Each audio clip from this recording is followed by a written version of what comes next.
பிரியங்கா இன்னைக்கு என்ன பண்ணுறோம் ஐஸ்வர்யா? நம்ம இட்லி பொடி சுவையான இட்லி பொடி. ஒரு இட்லி சாப்பிட்டா ஒரு 10 இட்லி கூட சாப்பிடலாம் இந்த பொடி வச்சு. சூப்பர். ஒரு அருமையான இன்னைக்கு ஒரு பொடி தான் இன்னைக்கு. அதில் என்னென்ன மிக்ஸ் பண்ணுறோம் நம்ம? பொருட்கள்லாம் மிக்ஸ் பண்ணுறோம் நம்ம.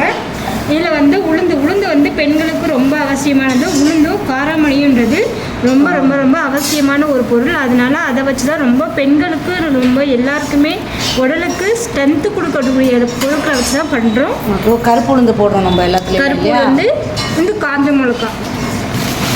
மிளகா அப்புறம் முக்கியமாக கருவேப்பிலைன்றது முடி வளர்கிறதுக்கு எல்லாத்துக்குமே நமக்கு யூஸ் பண்ணக்கூடிய ஒரு முக்கியமான ஒரு பொருள், உடம்புக்கும் நல்லது. அதுக்கப்புறம் மிளகு ஜீரகம். இருக்குது இட்லி பொடிக்கு மெயினாக மிளகு ஜீரகம் வந்து ரொம்ப தேவையான ஒரு பொருள். அது வந்து நம்ம மிளகு ஜீரகம் நிறையா ஆட் பண்ணிட்டு வல்லாரைக்கீரை இது ரொம்ப ரொம்ப ரொம்ப எல்லாருக்குமே மெமரி பவருக்காகவே நம்ம வந்து இதை யூஸ் பண்ணுறோம். வறுத்து காயப்பி மிதமான சூட்டில் லைட்டாக வறுத்து இந்த பொடியோடு நம்ம இட்லி பொடியோடு இதை நம்ம மிக்ஸ் பண்ணுறோம்.